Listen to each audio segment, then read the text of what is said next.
అందరికి క్షణార్థులు ఎట్లుంటిరి మస్తుంటిరిలే. ఇక ఈ మంగం వచ్చిందంటే మంచి ముచ్చట్లయితే పట్టుకొస్తుంది. ఇక మన ముచ్చట్లయితే షురు చేద్దాం పాండ్రి. ఇక నువ్వులా కాంతార చాప్టర్ 1 ఇక పూర్తయిపోయిందంటే నమ్ముర్రి.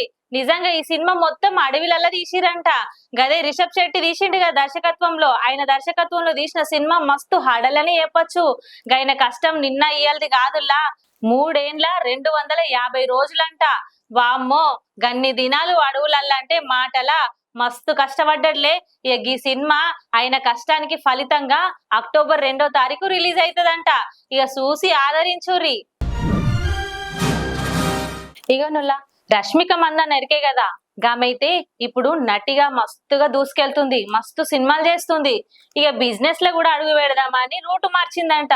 గదేనుల్లా సమంత, నయనతార వాళ్ళందరికీ బ్యూటీ కాస్మెటిక్స్ ఉంటాయి కదా, వీటికి సంబంధించి బిజినెస్లు అయితే నడుస్తున్నాయి. ఇక అవన్నీ సైడ్ బిజినెస్ లేనాయి. ఇక ఇప్పుడు ఈమె కూడా దిగుదామని మొదలు పెట్టిందంట. గదేదో ఫోటో అయితే రిలీజ్ అయిందిలా. గదేందో మాకైతే తెలియదు కానీ దాని రేటు 1600 2000 ఉందంట నుల్లా. అదేదో బ్రాండో ఏదో పర్ఫ్యూమో కాదు, తనలో భాగమని చెప్పుకొచ్చింది. ఇక మరి అదేందో గాని అర్థం కాకొచ్చింది కానీ ఈ పోస్ట్ అయితే రిలీజ్ అయింది. మస్తు మంది చూస్తురు, చక్కర్లు కొడుతుంది. ఇక మీరు కూడా చూసి గదేందో కింద కామెంట్ చేయుర్రి.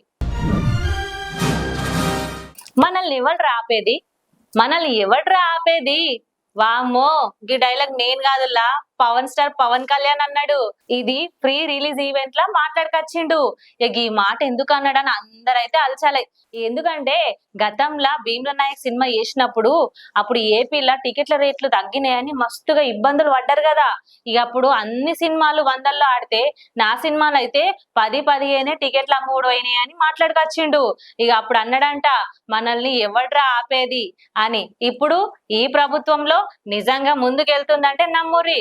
ఇక అయినా డబ్బు విషయం కాదు, ఇది ధైర్యం ఉండాలి, ధైర్యంతో సినిమా తీయాలి అని అనుకొచ్చిండుల్లా.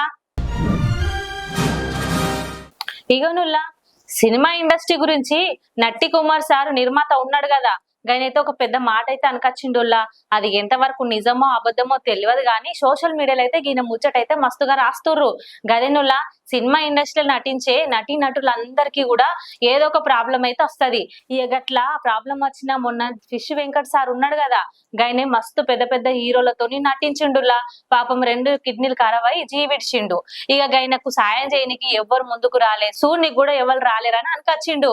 ఎందుకంటే గదే మా సభ్యత్వం ఉండన్నంట. సినిమాలా నటించేటోళ్ళు అందులో సభ్యత్వం తీసుకుంటేనే అందులోకి అర్హులు అవుతారంట, అప్పుడే సాయం చేయనికి ముందుకు వస్తారని చెప్పుకొచ్చిండు. ఇమ్మో ఇదేంట్లో నాకు అర్థమైతలేదు కానీ నిజంగా నటులు ఎవరున్నా గానీ గదేందో ఆలోచించురి. ఈ విషయం నేనైతే అనలేదులా, నిర్మాత నట్టి కుమార్ సార్ అనుకొచ్చిండు.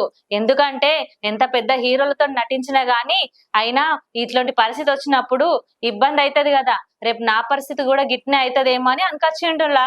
ఇవి నుల్లా ఇయాల్టి ముచ్చట్లు. మరిన్ని విషయాలైతే పట్టుకొస్తా గానీ ఇక మళ్ళీ చూడాలంటే ఛానల్ ని సబ్స్క్రైబ్ చేస్తుర్రో లేదో తెలియకొచ్చింది. ఇక లైక్ చేయరు, షేర్ చేయరు, అటు వెనక బెల్ కూడా కొట్టుర్రి.